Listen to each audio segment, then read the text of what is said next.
Hello, good morning.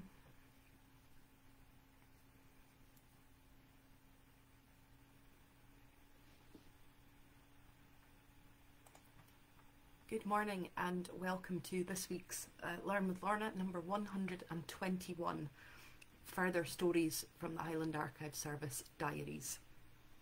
My name is Lorna McGinn. I'm the Community Engagement Officer with the Highland Archive Service. The Highland Archive Service has 4 centres across the Highlands of Scotland, in Wick, in Inverness, in Portree and in Fort William, and together the 4 of those make up that service, looking after and sharing historic documents from the Highlands past. This series is brought to you by High Life Highland at no cost to the viewer. High Life Highland is a charity registered in Scotland and there's no payment or subscription required to take part in this series of events. But if you're able to donate towards our work, then we're very grateful for that, and there's a link to be able to do so in the text of this, whether you're watching on Facebook or on YouTube. It's lovely to be back. I had 3 weeks away, so thank you for those of you who were hoping that I made it to the wedding in New Zealand. I did, and it was wonderful. I have picked up a cold on the way back, for which I'm blaming the man next to me on the flight. So I have strepsils and juice and water and everything next to me, but if I start coughing, please forgive me. It's funny to be back in autumn. Autumn always feels to me like the natural home for Learn with Lorna. It feels like a cosy autumnal thing to do, so it's lovely to be back live with you. Carrying on this week with the theme of language and communication for this week's subject. I hope you've enjoyed the ones that I did that were pre-recorded while I was off, looking at place names and the Caithness dialect and so on. I very much hope that I haven't offended anybody in Caithness with my pronunciation of anything. So yeah, I hope you enjoyed those. But this week we're looking at further stories from the Highland Archive Service diaries. Last time I looked at diaries was way back in episode 1, Learn with Lorna episode 1. And so I thought it was time to revisit the subject of diaries. And diaries are a very specific form of communication, and they have various purposes. So people keep diaries for a number of different reasons, and many people here and many people who are commenting and who are watching will interact with different types of diaries in one day. Businesses keep diaries, so both to keep a record of what their staff are doing, but also when customers are interacting with them. If we book into a hotel or a restaurant or go into a hospital or a doctor's surgery, then we're interacting with that business's diary to manage where people are at any given time. Anyone who has had the experience of emailing me to ask me to give a talk or visit a school or attend an event will have encountered me trying to slot things into my diary. And we hold the bookings diary for we hold some diaries in our collections that represent that use of diaries. So for instance, we hold the bookings diary for the Empire Theatre in 1949. In Nucleus we hold a fantastic diary for the Portland Arms Hotel, 1943 to 1945. You may remember me referring to that back in Learn with Lorna 79, looking at the story of James Mowat and his World War II escape. And the Portland Arms Hotel was owned by the Mowat family, Mina Mowat, who was born in around 1882, and her husband John Allen Mowat, who they married in 1903 in Tame. They had at least 5 children, and the hotel remained in that family for several generations. And as I say, I've referred to this diary previously, but the reason I wanted to bring it back into this one is because it's quite unusual. It's one of the funny things. I'm usually based in Inverness at the Highland Archive Centre, and so I'm very familiar with not only the content of what we hold there, but the scale of them, the volume, the size of things. I know the content of the Portland Arms Hotel diary, but when I was up in Nucleus the other day, I saw the physical item for the first time, because usually my colleagues in Nucleus have supplied me with content from it. And it's huge. And it really took me by surprise. It's like a big ledger or a minute book. It's larger than A4, a big, solid, thick diary. And it's packed with writing. It's absolutely jam-packed with lines and lines of writing, both about the running of the hotel and also the family's life. And you may remember, if you watch the James Moore episode, that as he was missing in action, alongside the entries in the diary about the hotel running, there were lines about updates and news on where James might be. And these are almost daily entries for the years that this diary covers. So for instance, just one page includes, on the top left-hand corner, a list of drinks that are being purchased for the hotel, so claret and chablis and champagne, which I thought was quite interesting in itself during the war. And then on that same page there are 10 days worth of detailed entries, such as this. Saturday the 15th of April, Miss Reed left today. Klein sent up mattress and 2 lino mats for Miss Armstrong's room. Klein will not have the rest of Miss A's furniture until Monday night. Monday the 17th, scrubbed oil lamps and filled 4 boxes of flowers and put them in the engine room. Cleaned egg barrel and put in, now I think this says 30 dozen eggs. Beat all the odd mats and the old corridor runners in the afternoon. So there are references within just those 2 entries about guests, about people in the community, about family members, about daily tasks. And it's just a really fascinating diary. We also hold a number of farm diaries across our 4 offices, and these record the process of the farming year and the dates of planting and harvesting and so on. So for instance, the farm diary of Tomach and Bogbane Drakeys, which is from 1844 to 1865, and that contains both daily entries from a diary point of view, and also an accounts section which records workers being paid and given things like payments of cheese and butter and so on. So if we look at that farm diary, which is about 100 years prior to the Portland Arms one, but again in April, what appears in the farm diary? Well, April the 2nd, forenoon, sowing oats in the middle field of Lettich, 2 pair driving oat seed to the field, and harrowing.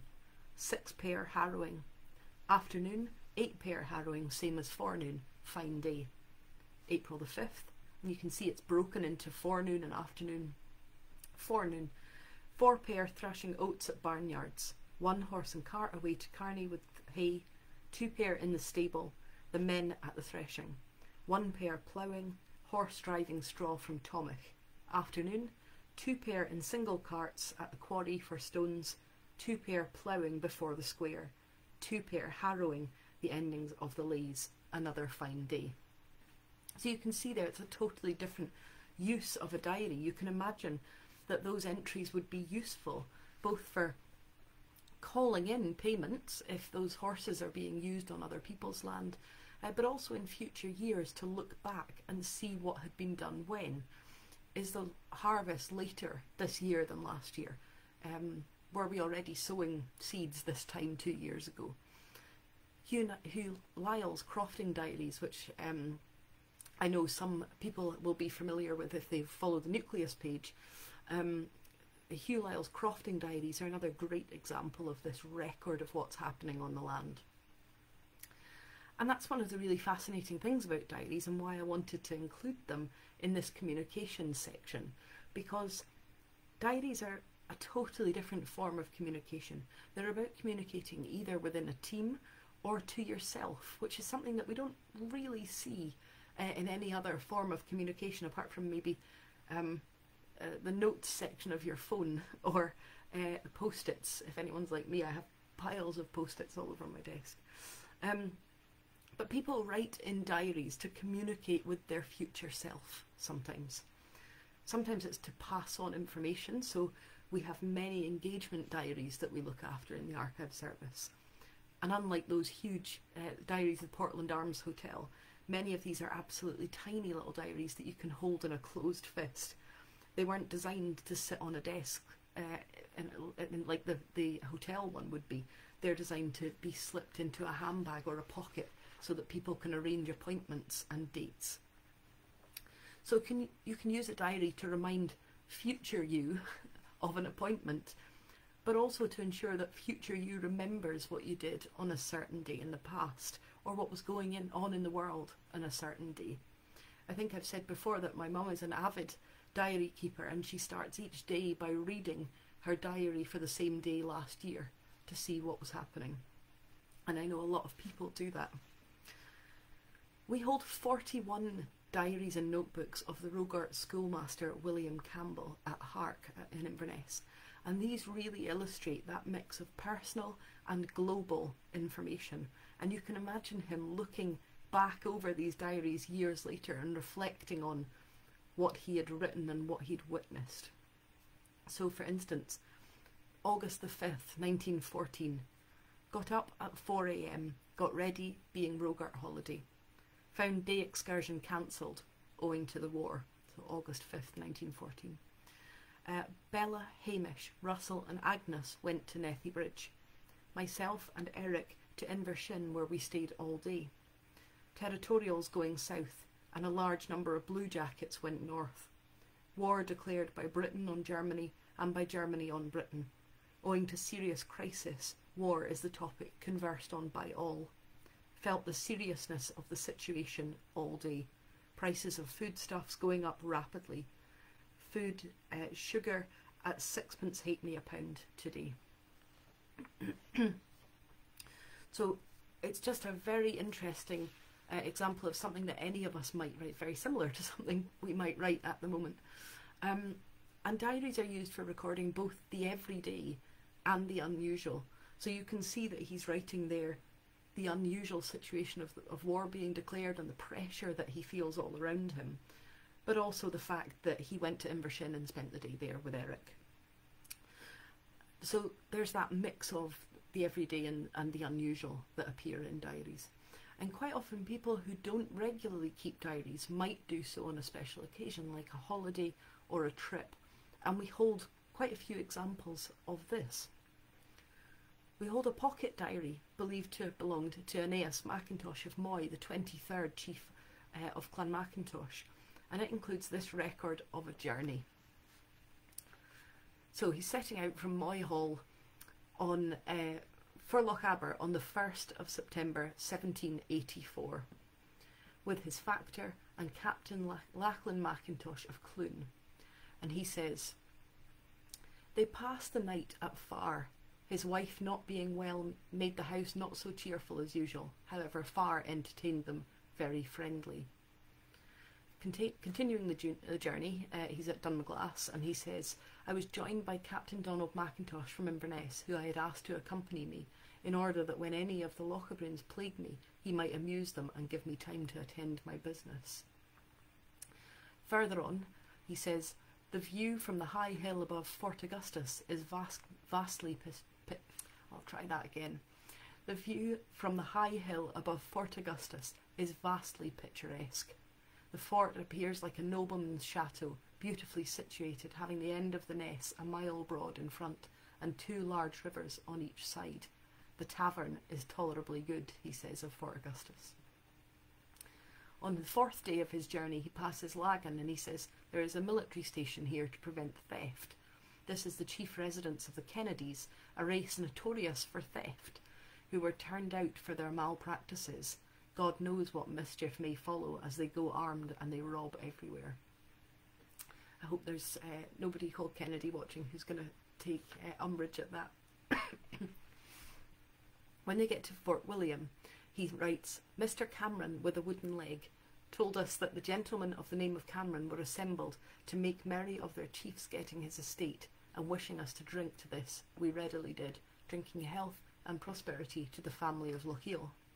And that was the year that the forfeited estates were restored to Jacobite families such as the Camerons. And he goes on to say that they dined and danced. At Fort William, he describes the abundance of herring to be had locally, and he says that herring with potato is the principal food of the peasants at this time.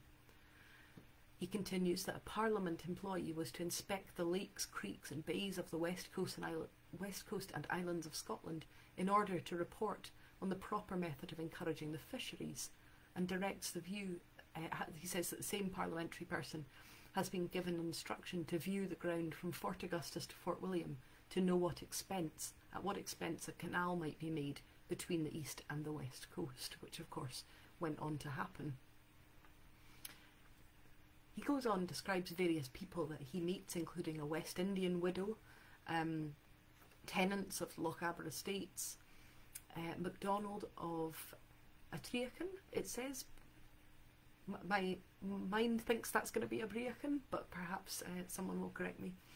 And he says that MacDonald is a man of some humour who entertains us with songs of a hodgepodge of Scotch words mumbled together.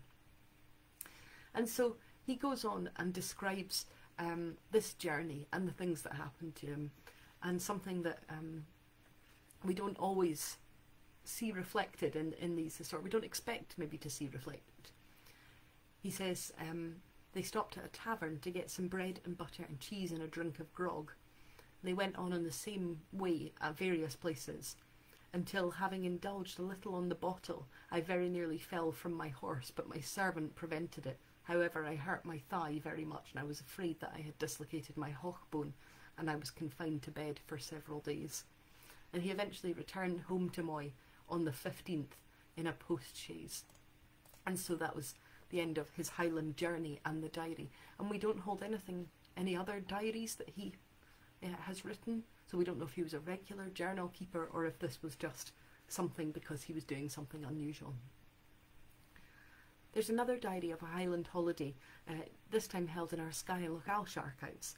And this diary was written by a member of the Jessamine family during a holiday in 1946.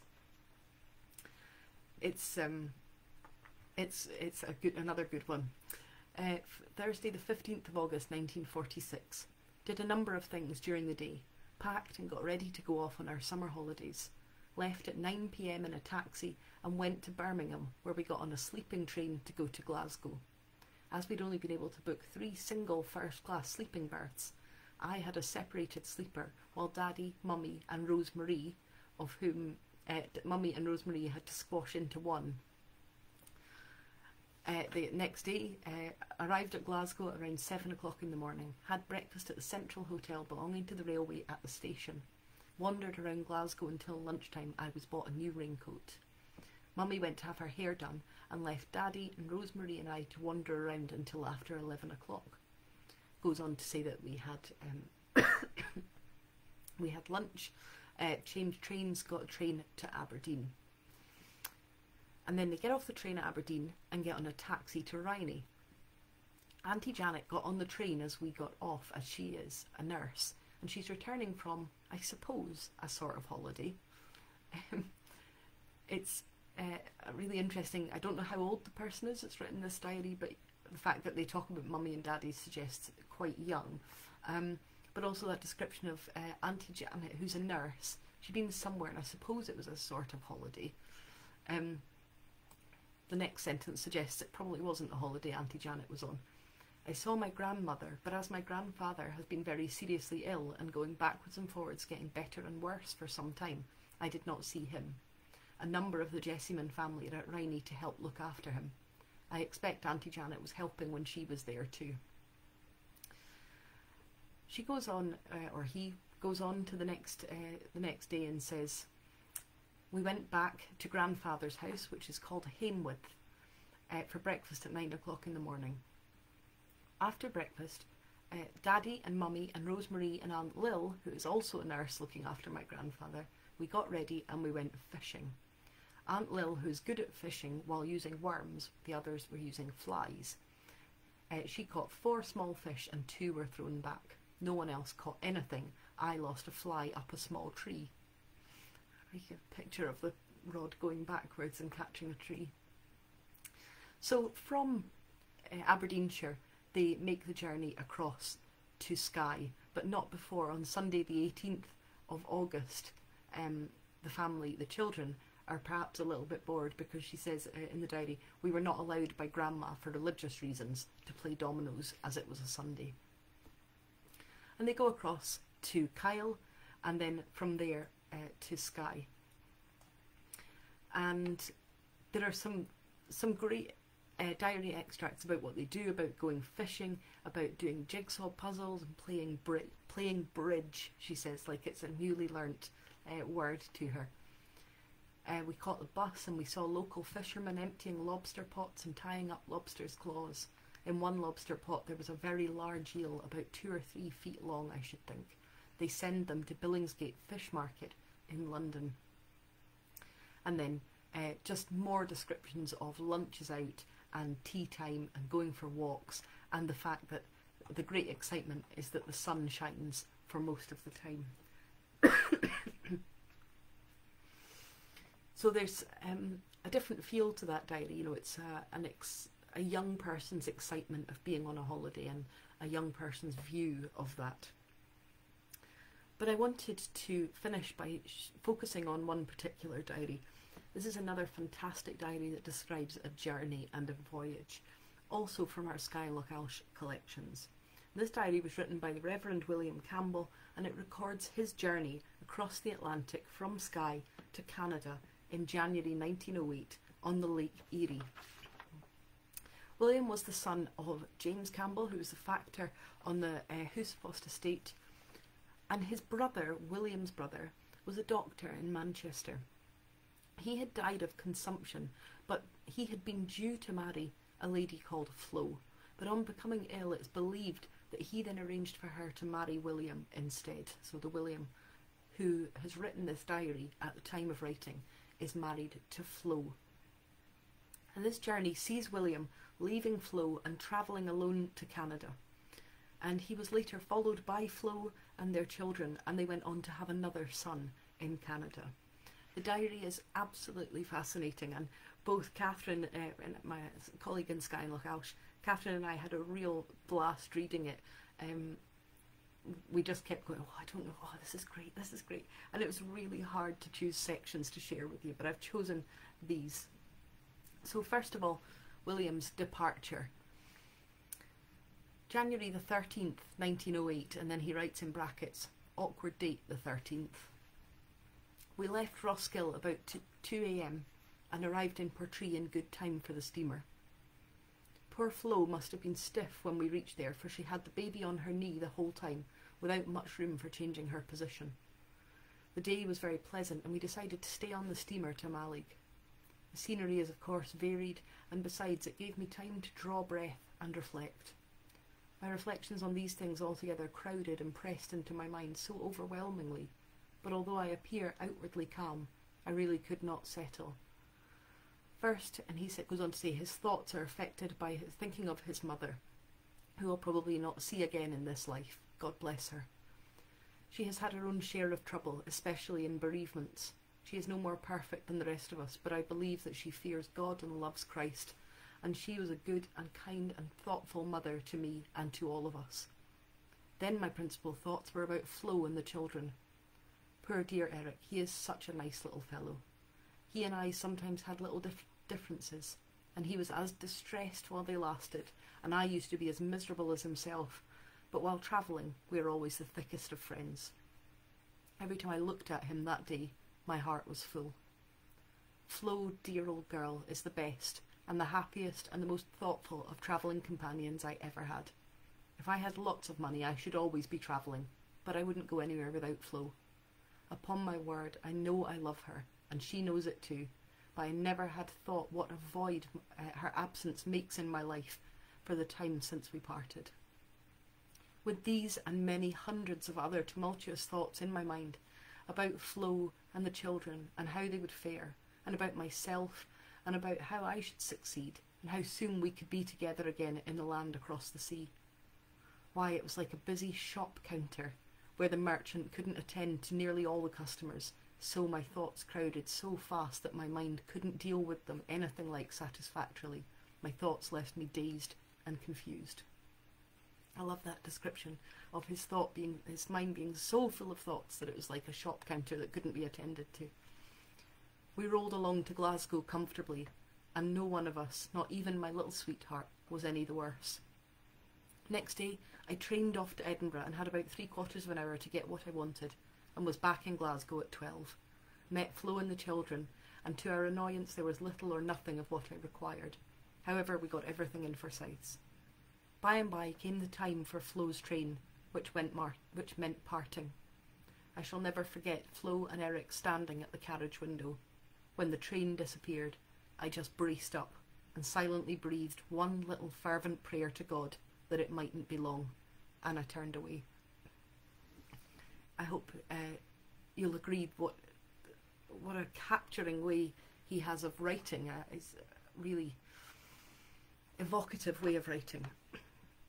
There are descriptions in his diary of crew members on the ship and of other passengers. He describes a Dutch family with 3 screaming children, and the children keep him awake all night. And eventually he sneaks to one of the crew members and goes and tells them to go and do something about it, because he's just like, how can this child keep screaming? He says it day in and day again.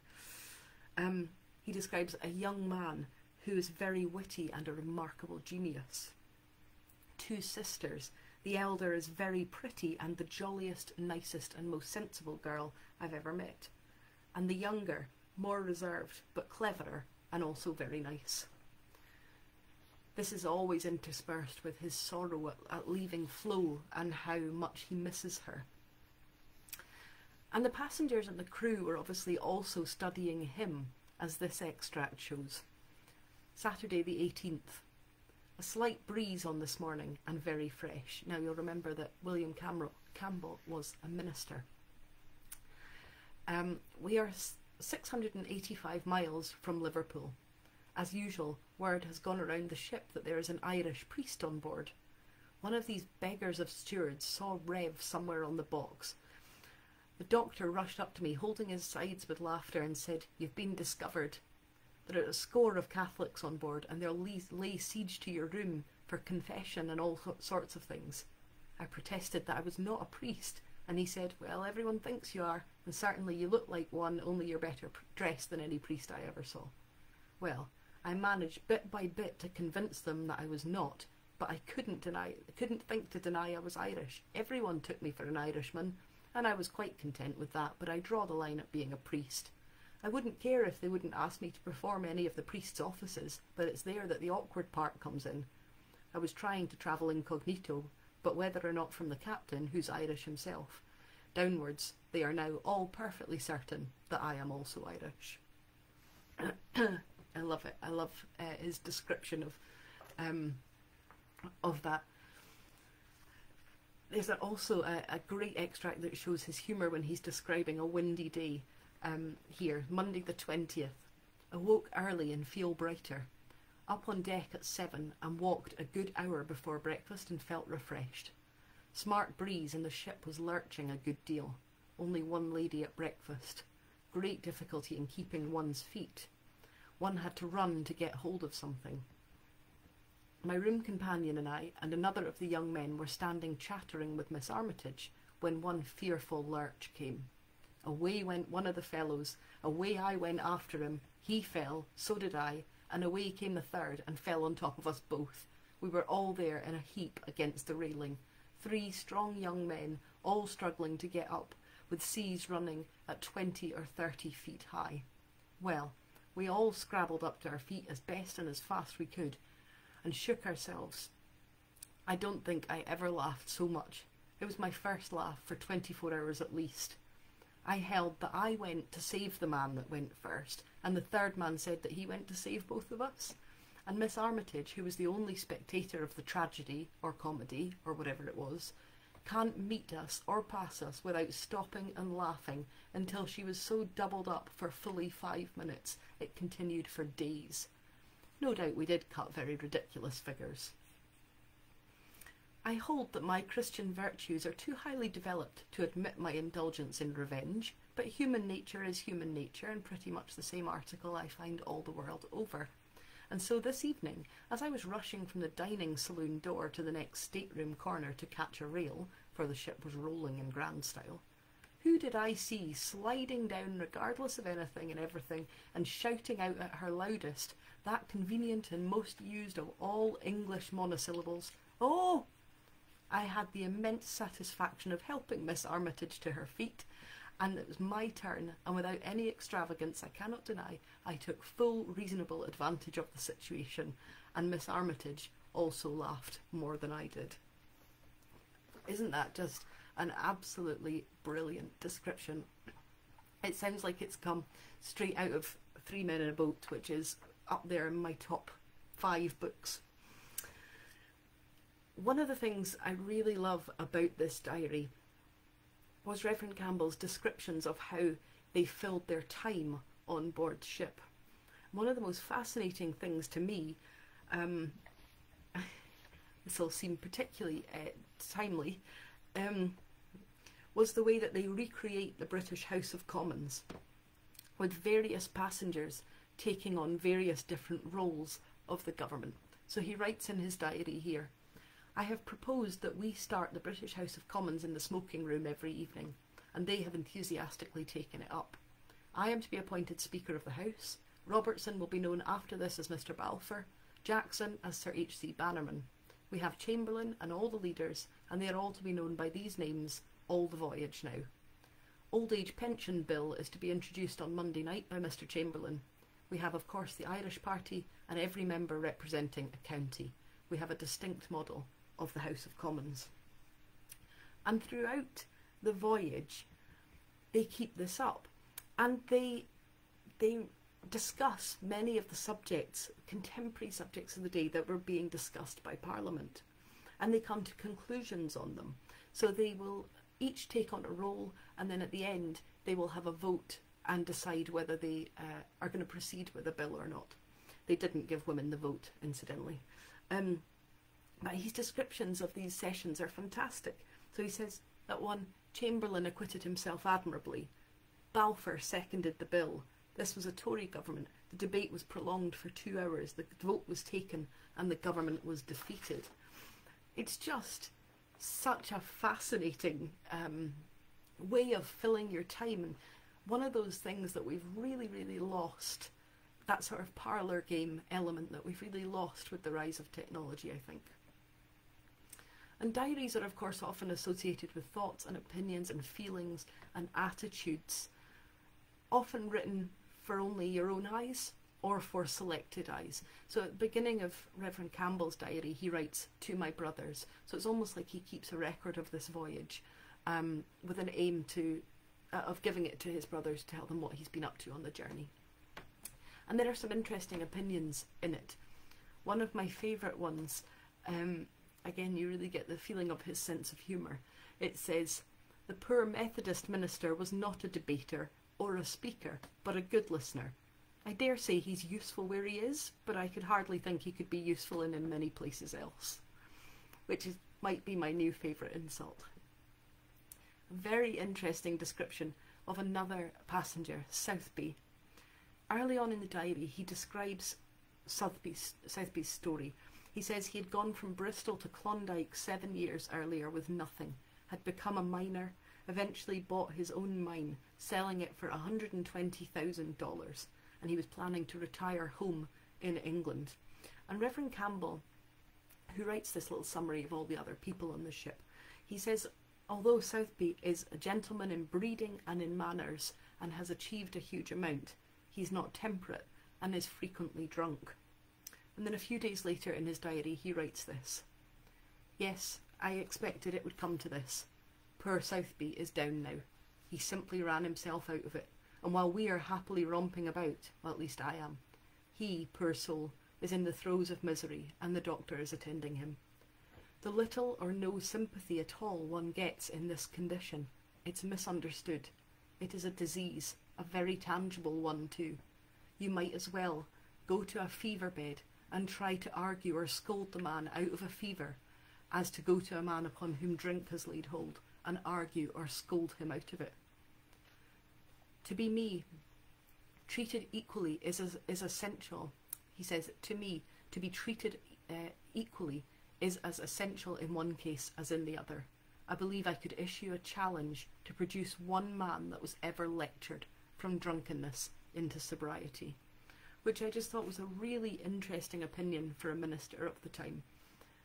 It's complete sympathy there with someone who's suffering from alcoholism. He's just saying this is a disease. You might as well go to someone who's got a fever and tell them to get up and get better. But I like that. I could issue a challenge to produce one man who's been lectured from drunkenness into sobriety. And the final part of Southby's story also appears in this diary. "A more gentlemanly fellow there wasn't on board the ship, but he was continually at it, and we had to leave him in a hospital 200 miles before we got to Montreal. He was subject to epileptic fits induced by drink. I was so sorry. That cursed drink, the thousands it claims to hurl them headlong to perdition, and usually the best fall victims. What will become of poor Southby? He proposes to retire to Chicago.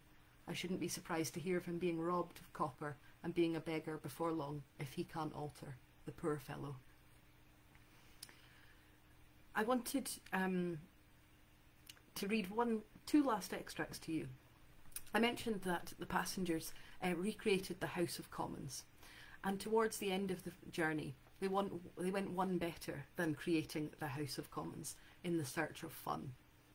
He says, "Tonight Parliament does not sit, because there are preparations for a concert of the whole ship for Monday night, and on Tuesday there is to be a mock trial for murder. I am appointed judge. My official name is Mr. Justice Grantham. Robertson is senior counsel for the prosecution and CB for the defence. Jury are selected and witnesses, etc. The whole case has been rehearsed already, and the trial is to take place in the large dining saloon to accommodate all the ship. We shall be in St. John's on Wednesday, and we will only have 2 clear nights now. The prisoner is the Scottish farmer of whom I spoke. We are all looking forward to it. The doctor is to give evidence. The Irish leader is a detective in the case. It's all very serious." However, all these grand plans to host a mock trial for murder are slightly ruined by the weather. So throughout the diary he talks with his annoyance of the foghorn sound. And he says here, "Well, what do you think? When 7 came, the awful horn was still roaring away, and of course a concert would be useless without that."